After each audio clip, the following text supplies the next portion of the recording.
Welcome to special analysis. నేను రమా మండవ. ఈ రోజు అనాలిసిస్ లో భాగంగా మనం తీసుకోబోతున్న టాపిక్ ఏంటంటే, ఇక్కడ ఒక టైటిల్ పెట్టున్నాను. లోకేష్ ఒక్కరే చాలు తన రాజకీయ ఎంట్రీపై బ్రాహ్మణి సంచలనం అని చెప్పేసి నేను ఒక టైటిల్ పెట్టున్నాను. లేటెస్ట్ గా బ్రాహ్మణి తన పొలిటికల్ ఎంట్రీకి సంబంధించి ఒక క్లారిటీ ఇచ్చే ప్రయత్నం చేశారు. ఇప్పటి వరకు కూడా బ్రాహ్మణి పాలిటిక్స్ లోకి వస్తూ ఉన్నారు, తెలంగాణ బాధ్యతలు తీసుకుంటా ఉన్నారు, లేకుంటే ఏపీలో ఆమె ఎంపీగా పోటీ చేస్తారని చాలా రకాల ప్రచారాలు జరుగుతూ వచ్చినప్పటికీ వాటన్నిటికీ కూడా ఖరాఖండిగా ఒక్క మాటతోనే బ్రాహ్మణి తేల్చేసే ప్రయత్నం చేశారు. రీసెంట్‌గా ఆవిడ ఆ సందర్భం ఏది అంటే రీసెంట్‌గా ఇండియా టుడే ఏదైతే సంస్థ ఉందో ఇండియా టుడేకి సంబంధించి బిజినెస్ టుడే కూడా వాళ్ళ వింగే.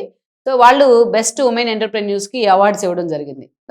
వాళ్ళ వైపు నుంచి బ్రాహ్మణిని కూడా వాళ్ళు హెరిటేజ్ ఫుడ్ ఎండీగా ఆ సంస్థను సక్సెస్ బాట పట్టిస్తున్నందుకు ఆమెను కూడా ఆ అవార్డుకి ఎంపిక చేశారు. ముంబైలోని ఆ అవార్డుల కార్యక్రమం జరిగింది. ఆ అవార్డు తీసుకున్న తర్వాత ఒక ప్రెస్టీజియస్ అవార్డ్ అనుకోవాలి అది బ్రాహ్మణికి వచ్చిన అవార్డులో. సో, తీసుకున్న తర్వాత అక్కడ బిజినెస్ టుడే ప్రతినిధులతోని ఒక ఇంటరాక్షన్ సెషన్ జరిగింది. ఆ అంతర్జాతీయ వేదిక మీద. సో, అక్కడ మాట్లాడారు ఎవరైతే బ్రాహ్మణి. ఆమెకు చాలా క్వెషన్స్ ఎదురయ్యాయి.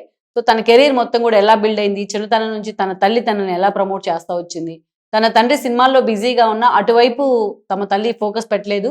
ఎప్పుడు కూడా స్టడీస్ మీద డిఫరెంట్ ఫీల్డ్స్ మీద ఆమె ఫోకస్ పెట్టే ప్రయత్నం చేసిందని చెప్తూనే తర్వాత ఎర్లీ ఏజ్‌లోనే తన పెళ్లి కావడం, అక్కడ లోకేష్ తను కలిసి ఎలా తమ కెరీర్‌ని బిల్డ్ చేసుకోవడం అనే అంశాన్ని ఆమె చెప్పుకుంటూ వచ్చింది. ఈ క్రమంలోనే ఆబ్వియస్‌లీ ఆమెకు క్వెషన్ ఎదురవుతుంది. మీకు రాజకీయాల్లో ఎంట్రీ ఇచ్చే అవకాశం ఉందా? మీకు రాజకీయాలంటే ఇంట్రెస్ట్ ఉందా? అన్న క్వెషన్ కూడా బిజినెస్ టుడే ప్రతినిధుల నుంచి ఆమెకు ఎదురైంది.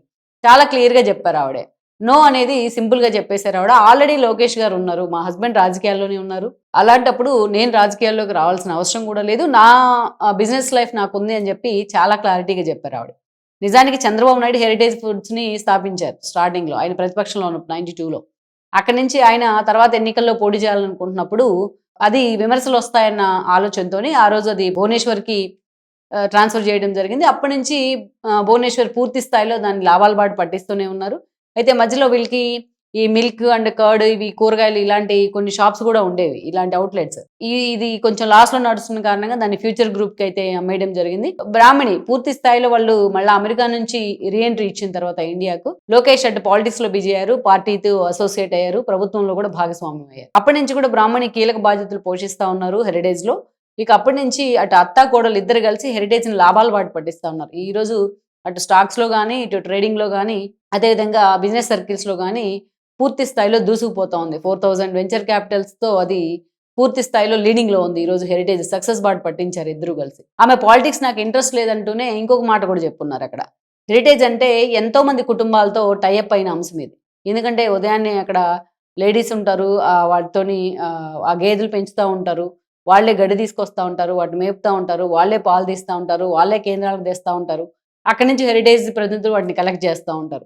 సో, ఇది కూడా ఎన్నో కుటుంబాలకు సంబంధించిన అంశం. ఎన్నో కుటుంబాల ఎమోషన్‌తో కనెక్ట్ అయిన అంశం. సో, పాలిటిక్స్ కంటే ఎక్కువగానే నేను ఎంతోమంది మహిళలతో ఈ విధంగా కనెక్ట్ అవుతా ఉంది మా సంస్థ. సో, నేను ప్రత్యేకంగా రాజకీయాల్లోకి రావాలనుకోవట్లేదు అని కూడా ఆమె చెప్పారు. అయితే ఈ క్వెషన్ రావడానికి దీనికొక ప్రయారిటైజ్ అంశం ఏంటంటే, గతంలో ఆవిడ లోకేష్ తరపున 2019 ఎన్నికల్లో కూడా ప్రచారం చేశారు మంగళగిరిలో. లోకేష్ ఓడిపోయిన తర్వాత కూడా ఆవిడ అటు మంగళగిరిలో పూర్తి స్థాయిలో ఆమె కాన్స్టిట్యుయెన్సీని ఓన్ చేసుకునే క్రమంలో లోకేష్ తాను కూడా పూర్తిగా ఆ కాన్స్టిట్యుయెన్సీలో ఇన్వాల్వ్ అయ్యారు.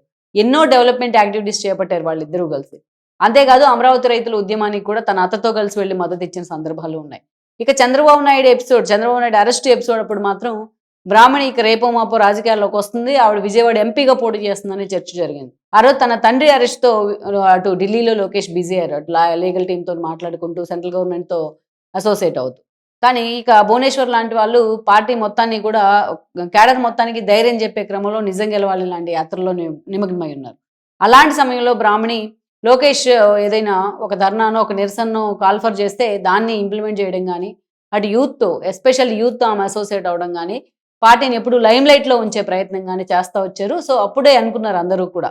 మొట్టమొదటిసారి భువనేశ్వర్ కన్నా గట్టిగా కూడా ఆమె ప్రశ్నించారు తన మామ అరెస్ట్‌ని కూడా. సో, ఈ క్రమంలోనే ఆవిడ విజయవాడ ఎంపీగా పోటీ చేస్తుందనే వార్తలొచ్చాయి.